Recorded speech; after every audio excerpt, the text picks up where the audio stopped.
जय हिंद प्यारे बच्चों और साथियों। आज हम लोग मुग़ल कालीन स्थापत्य साहित्य हम लोग पहले देख चुके हैं स्थापत्य के बारे में। आज हम लोग बात करेंगे किसके बारे में?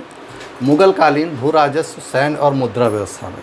लेकिन एक चीज़ ध्यान रखें कि मुग़ल कालीन व्यवस्था में भू राजस्व भैया पहले इनकम होगी, फिर इसके बाद इसके लिए इनकम में क्या मिलेगी? मुद्रा मिलेगी, और जब मुद्रा मिलेगी तभी सेना बनेगी। हमने आपको एंसेंट हिस्ट्री की लास्ट से पढ़ाना शुरू किया था कि जब जब आपके पास सरप्लस उत्पादन होगा तब तक आप दो काम करेंगे। क्या करेंगे? एक तो ग्रामीण सभ्यता नगरीय सभ्यता में बदल देंगे, और दूसरा आप क्या करेंगे? दूसरा आप सेना बढ़ाएंगे। सेना क्यों बढ़ाएंगे? सेना इसलिए बढ़ाएंगे ताकि आने वाले समय में जब आपके पास संसाधनों की कमी हो या संसाधन छीन हो तो हम अपना क्या कर सकें? एक्सपेंशन कर सकें। और एक्सपेंशन करने के लिए आपको क्या चाहिए? सेना चाहिए। और वही सेना बिना मुद्रा के सेना इकट्ठा होगी नहीं। तो देखिए, पहले हम देखेंगे भू राजस्व लें, और भू राजस्व किस में कन्वर्ट कर लें? मुद्रा में कन्वर्ट कर लें, और मुद्रा को फिर किस में सेना हम बना लेंगे। तो सबसे पहले हम भू राजस्व पढ़ेंगे, फिर मुद्रा पढ़ेंगे, और फिर सेना पढ़ेंगे। 3 चरणों में हमारा टॉपिक ये कंप्लीट होगा। केसी श्रीवास्तव सर की किताब से जो भी मिला, और किरण कंपटीशन टाइम KCT जी से कहा जाता है, उससे जो फैक्ट्स मिले उससे एक चीज़ कन्फर्म है कि जो जितने मुग़ल थे इन्होंने कभी लगान के रूप में या राजस्व के रूप में कभी भी इनसे अनाज नहीं लिया। कभी इन्होंने कोई ऐसी चीज़ नहीं ली जैसे गेहूँ लेना, बाजरा लेना, धान लेना, रागी लेना। नहीं, इन्होंने उस चीज़ के बदले लक्ष्मीनियाँ लिया करते थे, लक्ष्मीनियाँ मुद्रा लिया करते थे, और वह मुद्रा ही इनके मतलब की थी। भाई राजस्व उत्पादन के राजा के पास अपनी खुद की भूमि होगी खालसा की, तो वो क्या करते थे? उसके एवज में मुद्रा लिया करते थे ना। तो वो चीज़ हमें देखनी है इनके मुग़ल काल में। तो आज हम संपूर्ण मुग़ल काल में, पूरे मुग़ल काल में किसी एक पर्टिकुलर को नहीं लेंगे। हम बाबर से लेकर औरंगजेब तक की कहानी पढ़ रहे हैं। तो औरंगजेब तक की जितने भी राजस्व है, जितना भी मुद्रा है, जितना भी सैन्य व्यवस्था, उसको हम एक एक करके पढ़ते हैं। आज इस टॉपिक में 3 बिंदुओं को लेकर हम बात करेंगे। सबसे पहले हम बात करते हैं किसकी? भू राजस्व की। तो देखिए, जो भू राजस्व था वही वास्तव में इनकम का वास्तविक स्रोत होता है किसी भी जगह। और आज भू राजस्व का स्थान किसने ले लिया? इनकम ले लिया। किसने ले लिया? इनकम ने ले लिया, यानी इनकम टैक्स जिसे कहते हैं, आय कहते हैं, है ना। तो जो भू राजस्व था वो 3 रूपों में था। और एक चीज़ ध्यान रखेंगे, यहाँ पर भी सबसे छोटी इकाई भू राजस्व की, जो संकलन की सबसे छोटी इकाई थी, वो आज भी क्या थी? ग्राम ही थी। और याद करिए, एंसेंट हिस्ट्री से जब से मैंने कहा था कि इंसान नदियों के किनारे से स्थायी कृषि के चक्कर में कहीं एक जगह पर जब घर बनाना शुरू किया था, तो घर का कई घरों का एक समूह होता था, उसी समूह को गांव कहा जाता था। और गांव ही वहां से चलकर आज भी है, यानी कि 21वीं सदी में आ गए हैं, लेकिन विलेज जैसे थे वैसे ही बने हुए। उनका रूप भले बदला है, लेकिन आज भी राजस्व की सबसे छोटी इकाई, या प्रशासन की सबसे छोटी इकाई, या राजनीति की सबसे छोटी इकाई आज भी ग्राम ही है ना। तो चलिए बात करते हैं किसकी? राजस्व की। राजस्व के आधार पर भूमि को 3 भागों में बांटा गया था। कितने भागों में बांटा गया? 3 भागों में। पहले खालसा भूमि में, ठीक, दूसरी जागीर भूमि में, और तीसरी सरयूरमल भूमि के रूप में या मनसा भूमि के रूप में। क्या है देखिए, खालसा भूमि ऐसी होती थी जो पूरी तरह सरकार की भूमि होती थी, और जो भी उसका उत्पादन होता था पूरा खजाने में जमा होता था, या राजा के गोदाम में जाता था। यानी खालसा भूमि सरकारी भूमि थी। कैसी कहेंगे?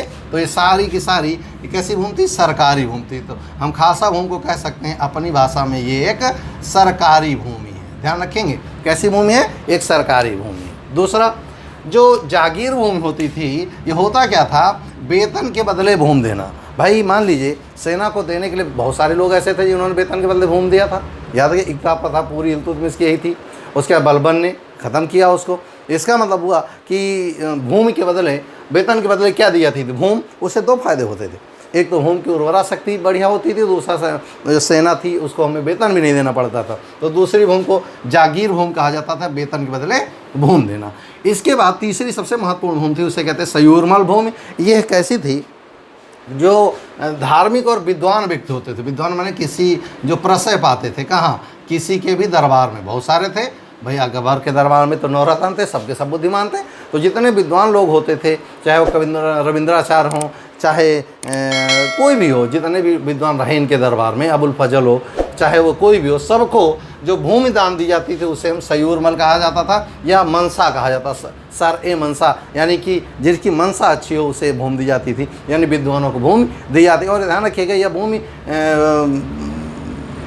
पैतृक होती थी। पैतृक माने यदि मेरी है, मेरे पुत्र की होगी, उसके पुत्र की होगी, कंटिन्यू बनी रहेगी। तो ऐसी भूमि को हम सयूरमल भूमि कहा जाता था। तो मुगल काल में यह भूमि का आवंटन था 3 रूपों में। आप इसका पहले पूरा स्क्रीनशॉट लेने, क्योंकि हम मैप बनाएंगे बार बार, इसका आप स्क्रीनशॉट लेने। हाँ चलिए अब बात करते हैं जिसने भू राजस्व पर सबसे ज़्यादा काम किया। देखिए इससे पहले लोधी वंश में अगर लास्ट में देखा जाए कि जो उत्तर जो काल था, तो उसमें लोधी ऐसा था, सिकंदर लोधी, जिसने बहुत काम किया था भू राजस्व पर, बहुत काम किया था नापजोख पर, बहुत काम किया था भूमि पर। और भूमि की पैमाइश भी सबसे पहले किसने कराई थी? सिकंदर लोधी ने कराई थी, और उसे भू राजस्व का जनक भी कहा जाता था उसके अकॉर्डिंग। लेकिन मुग़ल काल में जितना काम अकबर ने किया उतना कोई नहीं कर रहा, क्योंकि अकबर को बहुत बढ़िया समय मिला था, खूब सारा सब कुछ जो कर सकता था उसने खूब करके किया। तो अकबर ने सबसे पहले भूमि राजस्व के लिए, भू राजस्व के लिए एक विभाग की स्थापना की। उसका नाम रखा था आईने दहसाला। क्या नाम था? आईने दहसाला। ये क्या है भू राजस्व की? तो सुन लेंगे। एक व्यक्ति, जैसे मान ली मेरे पास भूमि है और मैं पिछले 10 वर्ष से किसी भूमि पर खेती कर रहा हूँ, और जो भी उत्पादन होता है, ध्यान सुनिएगा, जो भी उत्पादन होता है, मान लीजिएगा, यहाँ बहुत समझने वाली बात है, इंटरव्यू में आपसे क्रॉस क्वेश्चन जब कहेंगे ना हमें हिस्ट्री बढ़िया आती, तो फिर आपसे क्वेश्चन पूछेगा और आप गोल गोल घूम जाएंगे। आईने दहसाला मान लीजिए आपसे पूछा, क्या कहेंगे? मान लीजिए कि मैं 10 वर्षों तक प्रत्येक वर्ष 10 कुंटल उत्पादन कर रहा हूँ गेहूँ का। कितना? 10 कुंटल। हर वर्ष मेरा हो रहा है 10 कुंटल, तो एवरेज कितना हुआ 10 साल में? 100 कुंटल। ये हुआ ना। अब 100 कुंटल का जो औसत मूल्य है, मान लीजिए 200 रुपया कुंटल है, तो ये कुल मिला के कितना हुआ? 100 कुंटल का कितना हो गया? 20,000 रुपया।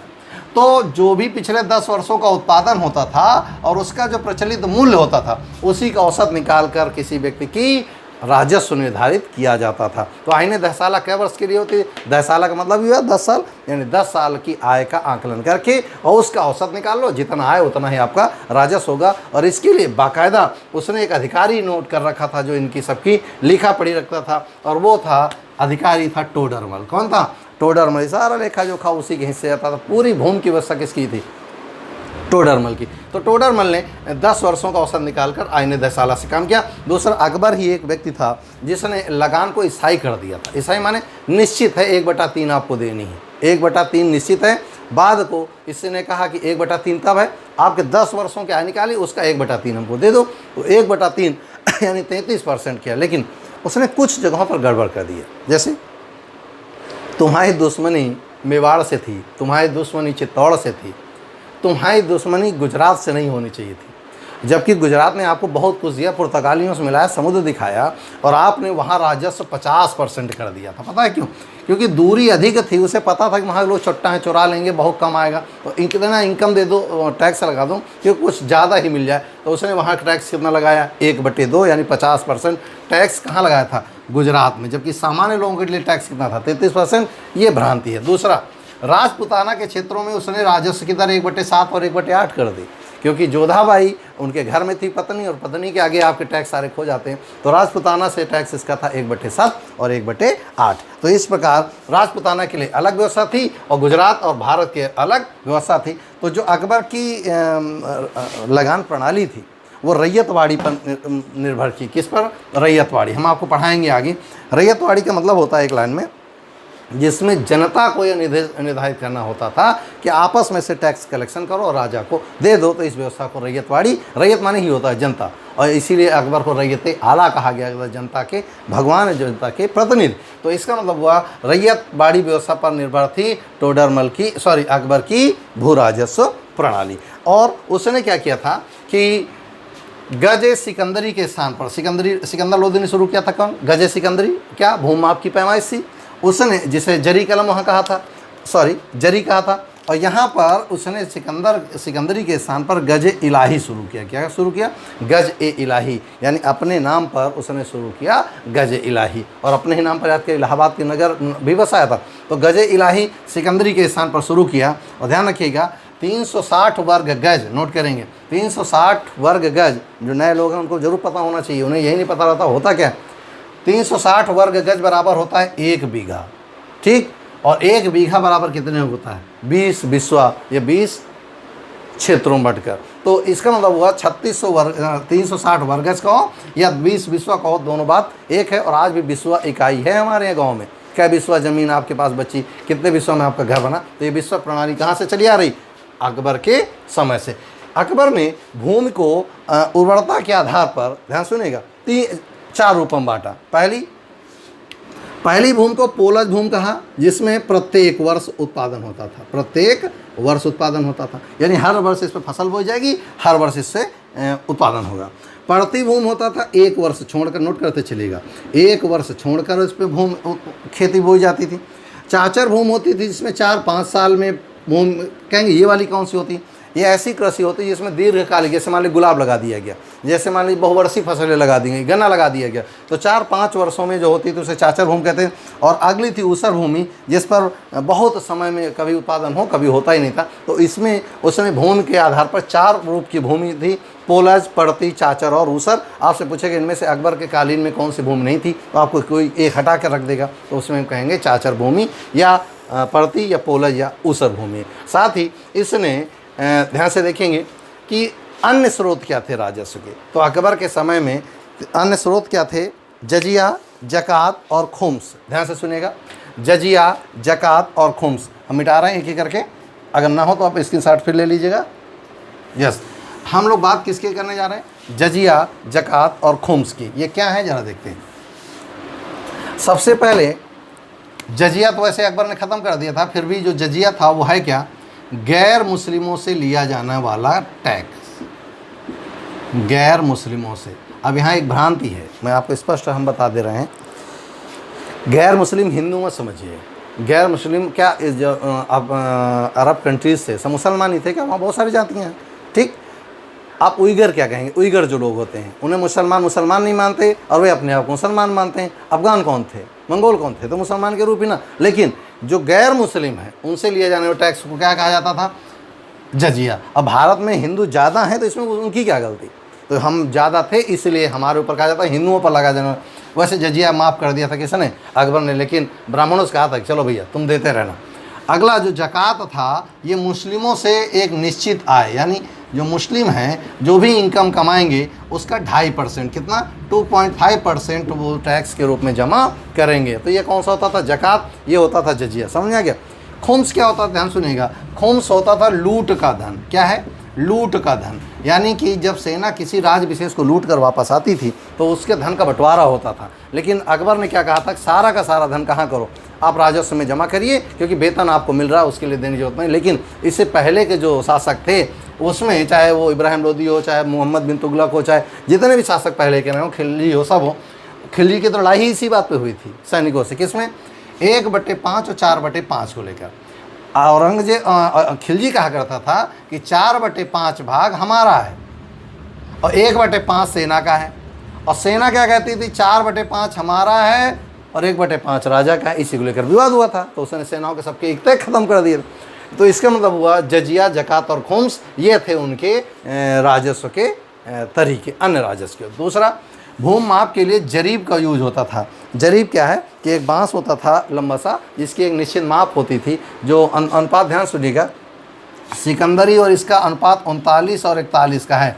यानी उनकी जो सिकंदर की थी 39 ही और इसकी 41 ही माप, यानी एक कुछ निश्चित माप जो 41, मान लीजिए 41 सेंटीमीटर, 41 इंच ऐसे होता था। तो इनकी 39 ही, इनकी 41 ही। तो जरीब के माध्यम से भूमि के, आज भी जब चकबंदी होती है तो जरीब का प्रयोग किया जाता है। वो रस्सी के रूप में यूज़ करते हैं। तो होता है क्या, एक डंडी होती है, उस पर आगे रस्सी बंधी होती थी चैन लोहे की, तो उसी से नापा जाता था, उसे हम जरी कहते थे, ठीक। और जो भू राजस्व के कलेक्ट करने वाले अधिकारी थे, एक को आमिल कहते थे, दूसरे को कानूनगो कहते थे और तीसरे को अमीन कहते थे। क्वेश्चन पूछेगा आमिल, कानूनगो और अमीन क्या है, तो आपको ध्यान रखना होगा ये राजस्व के कलेक्टर थे, यानी सब राजस्व कलेक्ट करने वाले व्यक्ति थे। आज भी कानूनगो और अमीन आज भी पद हैं जो आते हैं और आप परीक्षाओं में बैठकर नौकरी पा जाते हैं।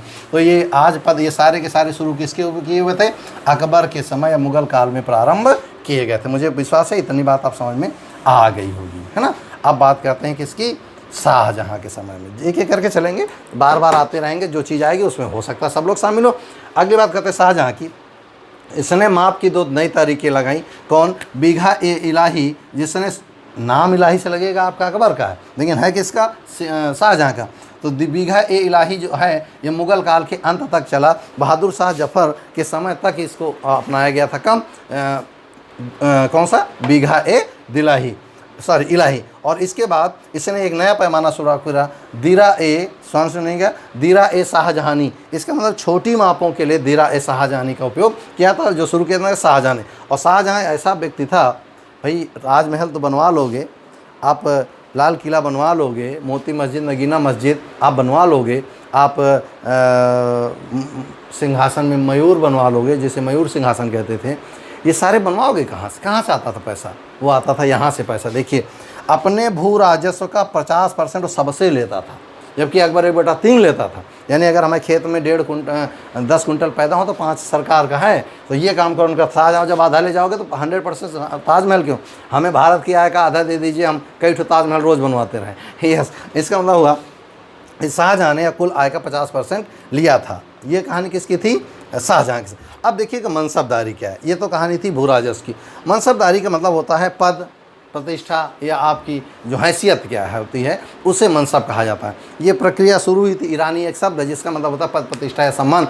तो मनसबदारी जो था वो ये मान के चला जाता था कि किसके पास कितनी वैल्यू है, उसके आधार पर जहाँगीर ने इसको 2 रूपों में बनाया था, 2 अस्पा और सिंह अस्पा। 2 अस्पा का मतलब होता है जिसके पास 2 घोड़ों की टुकड़ियाँ हों उसे 2 अस्पा, और इसके पास कई घोड़े की टुकड़ियाँ हों जो युद्ध करने के लिए हमेशा तैयार है, उसे हम सिंह अस्पा का। ये आगे आएगा तो इसको हम लोग सेना जब पढ़ेंगे तब वहाँ दिखाएंगे 2 अस्पा और सिंह अस्पा या 1 अस्पा क्या होता है, वहाँ पर बात करेंगे। यहाँ मनसब मैंने क्योंकि लक्ष्मणियस मतलब था इसलिए हमने यहाँ पर आपको केवल इंडिकेट किया है। अभी आते हैं नीचे सेना में तो पूरी बात वहाँ पर क्लियर हो जाएगी। यहाँ तक बात समझ में आ गई। ये कहानी थी किसकी? भू राजस्व संकलन की, शाहजहाँ के काल तक। औरंगजेब तो भयंकर कट्टर था, जो पहले चला रहा 50% वही नोचता रहा, उसने कुछ नया करने का प्रयास ही नहीं किया। अब बात करते हैं किसकी? मुग़ल कालीन मुद्रा की। बहुत इंटरेस्टिंग टॉपिक। यहाँ से आपको भले बाबर कुछ ना आता हो, शाहजहाँ भले कुछ ना आता हो, इतना भराता आपकी परीक्षा का काम बढ़िया चल जाएगा, वनडे के लिए तो कन्फर्म। देखिए, मुग़ल कालीन मुद्रा तो आपको अच्छे से पता है कि सिंधु घाटी सभ्यता तक मुद्रा के संकेत तो नहीं मिलते, लेकिन मुद्रा जैसी मिलती हैं। क्यों? फारस की खाड़ी की मुद्रा, फारस के समय की मुद्राएं मिलती हैं सिंधु घाटी सभ्यता में। लेकिन उत्तरोत्तर जब वैदिक कालीन सभ्यता प्रारंभ होती, उस समय तक मुद्रा का रूप काफ़ी प्रचलित हो चुका था, है ना।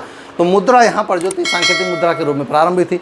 एक बार इसको चलाने का प्रयास भी किया था किसने? याद करो, मोहम्मद बिन तुगलक ने सांकेतिक मुद्रा बदली थी। वही मुद्रा अब यहाँ पर स्थायी मुद्रा के रूप में बदल चुकी है। देखते हैं कैसे। सबसे पहले अकबर जो एक व्यक्ति था उसने एक निश्चित धन के निश्चित स्थान कराया, जिसे टकसाल कहते हैं। क्या कहते हैं? टकसाल। तो अकबर ने एक स्थायी टकसाल 1577-1556 में वो जीत कर आया, और उसने तुरंत ही 1577 में उसने शाही टकसाल बनवाई। क्या बनवाई? शाही टकसाल। टकसाल माने होता है जहाँ पर मुद्रा का छापा जाता है, ढाला जाता है। तो और कहाँ पर करवाया शाही टकसाल? ये दिल्ली में उसने बना, किसने? अकबर ने। और ध्यान रखिएगा, शाही टकसाल भले अकबर ने बनवाई, लेकिन सबसे ज़्यादा मुद्रा किसी ने ढलवाई। यानी किसके समय सिक्का सबसे ज़्यादा साफ करे गए, तो सबसे ज़्यादा सिक्के औरंगजेब के समय ढाले गए इसी टकसाल में, औरंगजेब के समय। अब देखिएगा, आपके लिए एक बढ़िया सा, जो लोग पहली बार पढ़ रहे हैं उनको बहुत मज़ा आएगा, जो लोग कई बार पढ़ चुके हैं वो जवाब दें। औरंगजेब ने जब इतनी सारी मुद्राएं छाप दी होंगी तो उससे समाज पे क्या प्रभाव पड़ा होगा? जैसे खूब मुद्राएं छापी, ये चीज़ मोहम्मद बिन तुगलक भी कर चुका था। हम इंडियंस क्यों नहीं? भारत सरकार एक काम करती, मैं इतने में छोड़ दूंगा, आप जवाब दीजिएगा। क्या कारण है कि अगर भारत सरकार एक काम करे कि अपना छापाखाना है ना, टकसाल है जिसे नोट प्रेस कहते हो, इस नोट प्रेसों को एक अनुमति दे दे कि भैया तुम लोग एक काम करो, दिन रात नोटें छापो, और नोट 2-2 हज़ार की छाप के नई नई गड्डी हेलीकॉप्टर पे सब रखो, और जनगणना करा लो मास्टर साहब से। हम है ना जनगणना, हम खूब करते जनगणना करके हर घर पे 1-1 बोरा नोट के डाल दो। हर घर में 1-1 बोरा 2-2 हज़ार की नोटें।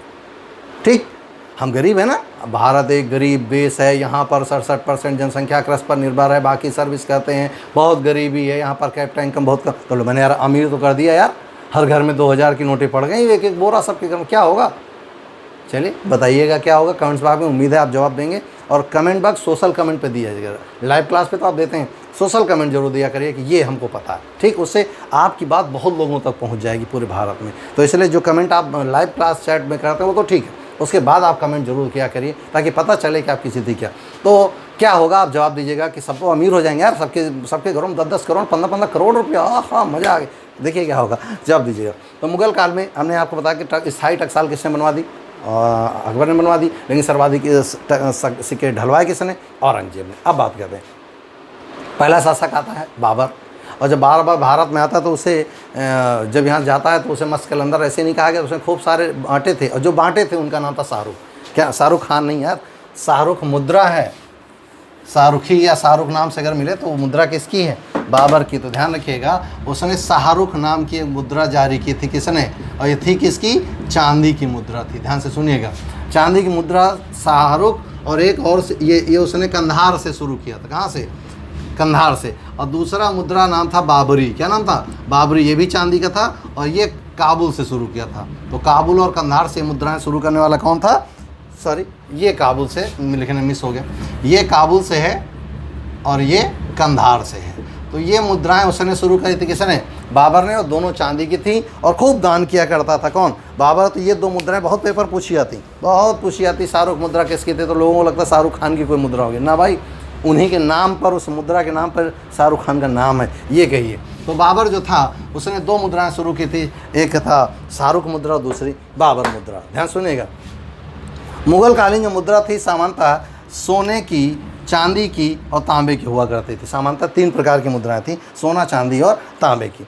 जो शेरशाह था, ध्यान सुनिए, शेरशाह ने शुद्ध चांदी के सिक्के चलाए, शुद्ध चांदी के सिक्के चलाए, जिसमें से जो तांबे का शेरशाह का था वो पैसा कहलाता था, और जो चांदी का था वो रुपया कहलाता। ध्यान सुनिएगा, शुद्ध से सिक्के चांदी के उसने चलाए, और चांदी का जो शुद्ध सिक्का था उसका नाम रुपया था। यहाँ से रुपया आया, अब समझ में आया, शाहजहाँ ने शुरू कर दिया, सॉरी किसने, शेरशाह सूरी ने शुरू किया था रुपया, जो आज के रुपया स्वीकार है। और आज वाला ध्यान से सुनेगा, ये जो रुपए का चिन्ह है ये डी उदय कुमार ने दिया था। किसने दिया था, डी उदय कुमार। लेकिन उस समय तो बेचारे रहे नहीं होंगे, तो उस समय शेरशाह सूरी ने रुपये चला था किसका, चांदी का, और तांबा का क्या चला था, पैसे। आज भी पैसा है और तब भी पैसा था, है ना।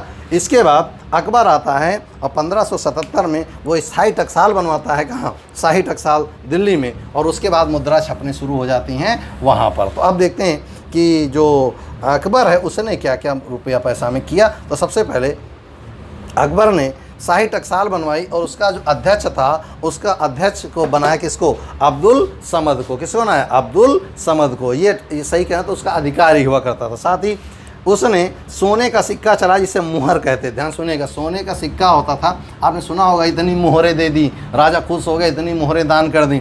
तो जो मुहर बनवाई वो शुद्ध सोने का था, और एक मुहर बराबर होता था 9 रुपया के। किसके बराबर, और उस समय 9 रुपया, आज के समय 90,000 मान लो, इतना जो सोने की बात है यार।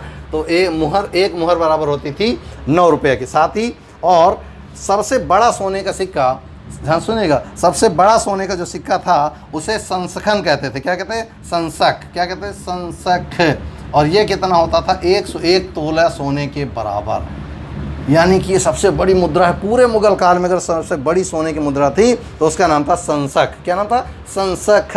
संसद आप जानते हैं सबसे बड़ी है ही, तो संसक कर लीजिए। तो वो 101 तोले की बनाई किसने, अकबर ने। और सबसे बड़ा सब अन्य जो सिक्के थे उन्हें इलाही कहा जाता। क्या कहते, अपने नाम पर इलाही कहता था। चांदी के सिक्के को जलाली कहा जाता था, क्योंकि अकबर का एक नाम जलाल भी था। दूसरा, तांबे के सिक्कों को दाम कहा जाता था। क्या कहते, तांबे के सिक्के को, यहीं से पेपर पूछेगा, तांबे के सिक्के को दाम। और जीतल सबसे छोटे सिक्के की इकाई थी जो तांबे की हुआ करती थी। ध्यान से सुनेंगे।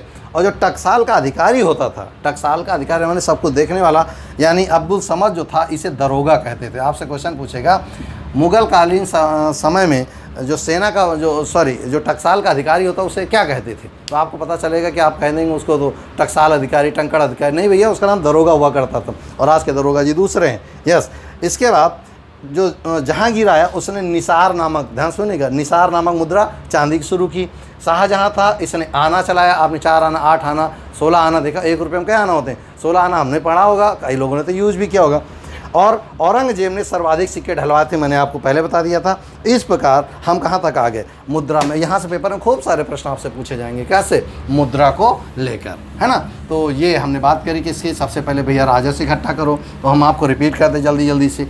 राजस्व के मामले में सबसे पहले अकबर ने राजस्व पे काम किया। उसने राजस्व की 3 दरें निर्धारित करीं, 1/3, 1/2, 1/7 या 1/8। ये सबके लिए अलग थी। 1/3 सबके लिए थी, 1/2 गुजरात के लिए थी, 1/7, 1/8 राजपूतानों के लिए थी। दूसरा, इसने स्थायी भू राजस्व की बात करी, 1/3 ही लेंगे। दूसरा, इसने गजे सिकंदरी की जगह गजे इलाही शुरू करी। साथ ही इसने माप शुरू कराई, जिसको जरीब कहा गया। और जरीब के बाद इसने एक नया टंकड़ विभाग बनवाया, जिसे हम टकसाल कहते थे। स्थायी टकसाल की व्यवस्था कराई गई थी। और इसके बाद ढेर सारे लोगों ने अपने अपने सिक्के जारी किए, और इन्हीं से पेपर में प्रश्न आता है। तो ये कहानी थी कहाँ तक की, राजस्व की। अब बात करते हैं किसकी, सैन्य व्यवस्था की। तो सैन्य व्यवस्था के लिए आगे बात करते हैं कि सैन्य व्यवस्था में क्या क्या हुआ। अब हम लोग बात करेंगे किसका, सैन्य प्रशासन की। अभी तक हम लोगों ने बात किसकी की थी, भू राजस्व की व्यवस्था करी थी, सैन्य और अब मुद्रा की व्यवस्था की। अब पैसा आ गया, राजस्व इकट्ठा हुआ, पैसा आ गया, तो चलो भैया सेना बनाते हैं। तो ध्यान रखिए, पूरी मुगल जो सेना थी वो दशमलव प्रणाली पर आधारित थी। दशमलव प्रणाली का मतलब समझ लीजिए, किताब में खूब सारा लिखा मिलता है, पता नहीं चलता है क्या। दशमलव प्रणाली का मतलब समझेंगे, जो भी होगा, चाहे 10 घोड़े हों, चाहे 10 हाथी हों, चाहे 10 सैनिक हों, चाहे 10 कुछ भी शस्त्र हों, इन 10 के ऊपर एक अधिकारी होता था। ध्यान से, इसे डेसिमल सिस्टम कहते हैं। इस 10 पर एक अधिकारी हो गया। मान लो 100 हैं तो अधिकारियों की संख्या कितनी हो जाएगी, 10 हो जाएगी। अगर मान लो 10,000 हैं तो आप समझ गए होंगे कुल मिला के इनका संख्या जो होगी 10 पर कोई एक अधिकारी नियुक्त होगा। इसीलिए इस पद्धति को दशमलव प्रणाली कहा जाता था। तो यानी जितनी मुगलकालीन सेना है पूरी दशमलव प्रणाली पर आधारित सेना होगी, है ना। इसके बाद जो सैन्य प्रशासन है उसको, सेना को 4 भागों में 4 प्रकार की सेना होती थी। पहली होती थी मनसब सेना, दूसरी होती थी अधीनस्थ सेना, तीसरी होती थी अहदी सेना, और चौथी होती थी दाखिली सेना। मैं आपको एक एक करके स्पष्ट बताता चल रहा हूँ। नितिन सर से मैंने इसको लिया है, इसको ध्यान से सुनिएगा। मनसब सेना ऐसी सेना होती थी जिसे एक निश्चित सरकार पैसा देकर अपने पास स्थायी सेना रखती थी। ध्यान सुनिएगा, मनसब सेना माने वेतन दिया, आपको एक पद दिया, इतना पैसा मिलेगा, इतना आप हमारे यहाँ रहेंगे, तो इसे मनसब सेना कहा जाता था। अधीनस्थ सेना माने होता है, मान लीजिए कि हमने, राजा ने कोई राज्य जीता और राज्य को अपने मिला लिया, तो उस राज्य की सेना भी तो मेरी होगी, लेकिन वो रहेगी राज्य में ही। जब आवश्यकता होगी राजा उसको बुला लेगा। जैसे जितने राजपूत थे, आप याद करिए, औरंगजेब की ओर और दारा सिकोह का जब युद्ध हो रहा था, या अकबर का हेमू से युद्ध हो रहा था, कौन युद्ध कर रहा था, याद करिए। वहाँ हमान सिंह युद्ध कर रहे थे, याद आया। और यहाँ राजपूताने उनके दारा सिकोह के साथ लड़ रहे थे।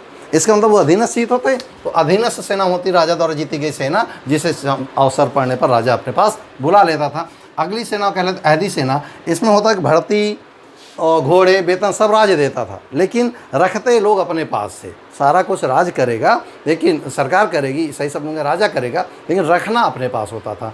दूसरा, एक दाखिली सेना होती थी। दाखिली सेना माने नियुक्ति भाषा करेगा, रखो अपने पास ही, और वेतन का कुछ चक्कर में पास नहीं। जब युद्ध होगा तब वेतन मिलेगा। इनको तो वेतन मिलता था, इनको वेतन जब आवश्यकता होती बुला लेते, चलो भैया युद्ध करने चलता। बेकार अभी आएंगे, बेरोजगारों की भी एक सेना होगी, है ना। कुल मिला के हमने सैन्य प्रशासन 4 रूपों में देखा, मनसब सेना, अधीनस्थ सेना, अहदी सेना और दाखिली सेना। ये था 4 सेना का रूप। उसके बाद इस सेना को 4 भागों में बांटा गया। कौन कौन से, एक था पैदल सेना, दूसरे अश्व घोड़े की सेना, तीसरी गोलदाग की सेना, और चौथी थी गज सेना। तो आप अगर इनको तीनों को एक में कर दें, 1, 2, तीसरी थी गज माने हाथी की सेना, लास्ट है नौसेना। आप एक करके 4 प्रकार की सेना है, ठीक। तो सबसे पहले जो पैदल सेना थी उसे अहसाम सेना कहते थे। क्या कहते थे, अहसाम, जो पैदल, और सबसे बड़ी यही होती थी। ध्यान रखिएगा, पैदल सेना सबसे बड़ी संख्या में यही होते थे, स्वाभाविक यही होंगे। और इसमें जो अहसाम होता था, बंदूकची थे, बंदूक लाद कर दौड़ा करते थे युद्ध करने के लिए, तो इन्हें अहसाम कहा जाता था। किसको, बंदूक की। और दूसरा सहबंदी कौन होते, ज़रा ध्यान सुनेगा, पूछेगा मुगल काल में सहबंदी का संबंध किससे था। तो सहबंदी का मतलब होता है, मान लीजिए कहीं बड़े राज्य पे आक्रमण करना है और आपने ऊपरी सेनाओं को इकट्ठा किया। आपको याद होगा एक युद्ध हुआ इब्राहिम लोदी का, याद है, बाबर से। इब्राहिम लोदी के पास 1 लाख की सेना थी। 1 लाख कहाँ से आए होंगे यार, 1 लाख सेना ऐसे ही आई होगी, कैसे। और 20,000 केवल थे बाबर के साथ। हिम्मत के देखिए बंदे की, 20,000 लेकर आकर कूट के धर दिया इनको। कितनी बड़ी हिम्मत थी, राणा सांग ने धोखा दिया था। तो जो सहबंदी होते थे ये कौन होते थे? गांव में जितने ठलुआ लोग घूम रहे होते, ठलुआ माने बेरोजगार लोग जिनके पास कोई काम ना हो, तो उनको भीड़ दिखाने के लिए चलो सब सेना भर्ती हो जाए, भले प्रशिक्षित नहीं हो, चलो याद करो दारा सिखों के सेना में नाई धोबी का यही सब थे ना युद्ध करने, तभी तो औरंगजेब ने कूटा था इनको।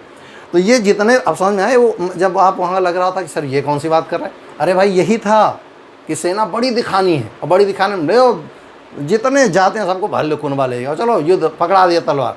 आपने इस समय श्री कृष्ण आ रहा था टीवी पे, देखना उनकी सेना को। आप एक काम करिएगा, जो कंस बैठा हो उस पर ध्यान मत दीजिएगा, श्री कृष्ण जहाँ खड़े होंगे उनकी सेना को देखिएगा, आपको फुल इंटरटेनमेंट होगा। आप देखना मूछें यहाँ जा रही होंगी, उनका जो भाला होगा उसकी नोक जो है वो नीचे को झुकी होगी, लेकिन हमारा ध्यान तो श्री कृष्ण पे और कंस पे था। आप देखिएगा सेना फुल इंटरटेनमेंट होता। मैं हमेशा अपने बच्चों को समझाया करता हूँ, खुश रहने के लिए ज़रूरी नहीं कि आपको इंटरटेनमेंट कपिल शर्मा देखना पड़े, आप हर जगह आप खुशी ढूंढ सकते हैं। खुशी अंदर है, आप जहाँ चाहेंगे देख लेंगे, आप ढूंढ ले जाएंगे, है ना। तो आपको अगर खुश देखना है तो आप एक काम करें, रोड पर चलिए, बहुत स्पष्ट। मैं साइकोलॉजी से ज़रूर समझाता हूँ आपको। आप रोड पे चल रहे हो और रोड किनारे आप बैठ जाइए, कुछ मत करें, अपनी गाड़ी पे बैठ जाइए, और कहाँ पर, किसी डिग्री कॉलेज इंटर कॉलेज सामने, एकदम अनुभव बता रहा हूँ साइकोलॉजी का। और आप एक काम करिए, वहाँ से निकल रही हुई जो बालिकाएँ होती हैं उनको मत देखिए, ध्यान से सुनिएगा, उनको मत देखिए, वो बिटियाँ हैं, किसी के घर का सम्मान है, लेकिन वहाँ से जो निकल रहे हो राम भरोसे, आप केवल उनको देखिए। विश्वास करिए, आपका पूरा जितनी देर बिटिया लोग वहाँ से गुजरेंगे आपको फुल इंटरटेन। कपिल शर्मा गए किनारे, आप देखेंगे इतना मज़ा आएगी। आप केवल उनको देखिए जो बालिकाओं को देख रहे हैं, आप देखिएगा आप लौट जाएंगे हंसते हंसते। हम लोगों ने ऐसा खूब किया है, हम इतने डिग्री के बाद भी कभी कभी कॉलेजों के सामने बैठ कर सिर्फ ये देखा तो राम भरोसे आ रहे हैं, आहा राम। अब राम भरोसे को देखना हमको, राम भरोसे आगे चलते घूमते घूमते कभी कभी तो भिड़ जाया करते थे, ये मानव का स्वभाव है। तो यही चीज़ मैं आपको समझा रहा हूँ कि वहाँ बेरोजगारों की फौज लेकर जाई जाती थी भीड़ इकट्ठा करने के लिए, है ना। तो वो भीड़ को कहा करते थे शहबंदी, क्या कहते थे, शहबंदी। अब समझ में आ गया होगा मेरी बात। तो यही भीड़ की सेना थी इब्राहिम लोदी की सेना में जो कुटाई गई थी।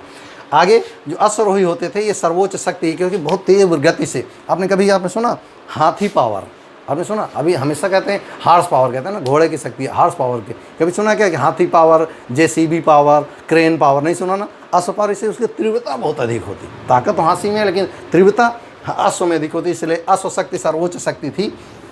इसमें वारगीर, जिसमें सारा कुछ धन खर्च कौन करता था, यानी सेना, घोड़ा देना, सैनो सामान देना, तलवार भाला सब देना, ये राजा काम था, इसे वारगीर सेना कहते थे। और दूसरी थी सिलेदार। सिलेदार गांव में या अपने क्षेत्र में लोग अपने स्वयं की छोटी छोटी टुकड़ियां बनाते थे और राजा उनको आवश्यकता पड़ने बुला लेता था। और जब युद्ध होते थे तो आपको खूब सारा पैसा मिलता था, लेकिन वो ट्रेंड होते थे, तो इन्हें हम सिलेदार कहा करते थे। तो सिलेदार स्वयं के द्वारा निर्मित एक अश्वारोही सेना होती थी, और वारगीर जो राजा द्वारा बनाई गई सेना होती थी। इसके बाद अश्व के आधार पर 4 प्रकार की अश्व सेना होती थी। एक अश्वा जिसके पास एक घोड़ा है उसे एक अश्वा, 2 अश्वा माने एक आदमी के पास 2 घोड़े हैं तो उसे 2 अश्वा कहते हैं। सिंह अश्वा, एक आदमी के पास 3 घोड़े हैं तो इसे सिंह अश्वा। और निम्न अश्वा का मतलब होता है 2 लोगों के बीच एक घोड़ा है। फिर से रिपीट कर रहा हूँ, 2 लोगों के बीच एक घोड़ा है। डिसाइड करना है कौन नीचे युद्ध करेगा, कौन वहाँ, हो सकता है पारी पारी से आधा घंटा हम ऊपर आधा घंटा तुम नीचे, दैट इज निम्न अश्वा। समझ में आ गए। तो सबसे पहले एक अश्वा, 2 अश्वा, सिंह अश्वा और निम्न अश्वा। तो एक अश्वा माने एक घोड़ा, 2 अश्वा माने एक आदमी के 2 घोड़ा, 3 अश्वा माने एक आदमी के 3 घोड़ा, और निम्न अश्वा माने 2 आदमी का 1 घोड़ा, है ना। और इसके बाद इनकी जो सेना का दूसरा रूप था पैदल थी, गोलदाज जिसे तोपची कहा जाता है, और इसका मुखिया जो था उसे मीर आतिश कहते थे। क्या कहते थे, तोप खाना विभाग का जो अधिकारी होता था उसे मीर आतिश कहा कहते थे। अकबर ने, आप याद होगा अकबर के समय 2 तोपची आए थे, चलिए नीचे आप निकलेगा कि उस्ताद अली, याद है ना। तो उस्ताद अली जो 2 थे, उन जो मुस्तफ़ा, अली कुली मुस्तफ़ा मैंने आपको पढ़ाया था, तो अली और मुस्तफ़ा ये 2 थे ना, तो वो थे तोपची अकबर के समय। तो अकबर ने ही 2 तरह की तोपें के विभाग शुरू किए थे।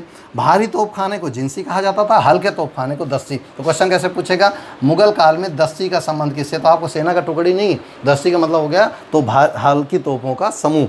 इसके बाद गज सेना यानी हाथियों की एक सेना, ये तो बहुत मजबूत थी सेना।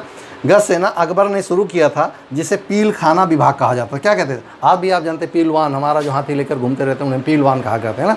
तो उसे पील खाना किससे शुरू किया था, अकबर ने शुरू किया था। और लास्ट में नौसेना। इसको पढ़ाने से पहले हम आपको बता दें, इसका आप स्क्रीनशॉट ले लीजिए पहले जल्दी से।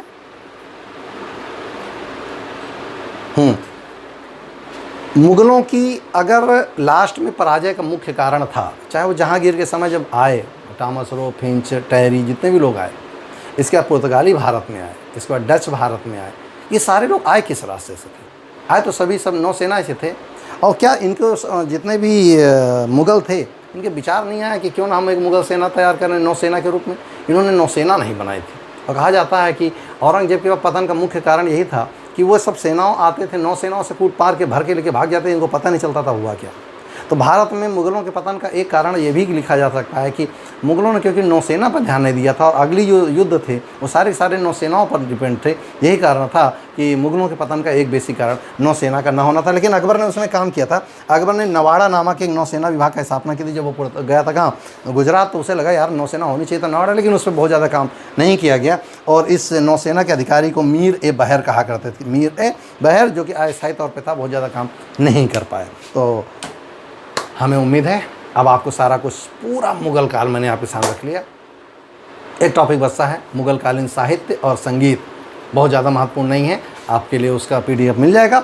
लेकिन फ़िलहाल के लिए आपको हमने आज मुग़ल कालीन भू राजस्व, मुद्रा व्यवस्था, सैन्य व्यवस्था, ये पूरी कहानी हमने आपके सामने प्रेजेंट कर दी। इतनी कहानी थी जो हमें आप तक पहुँचानी थी।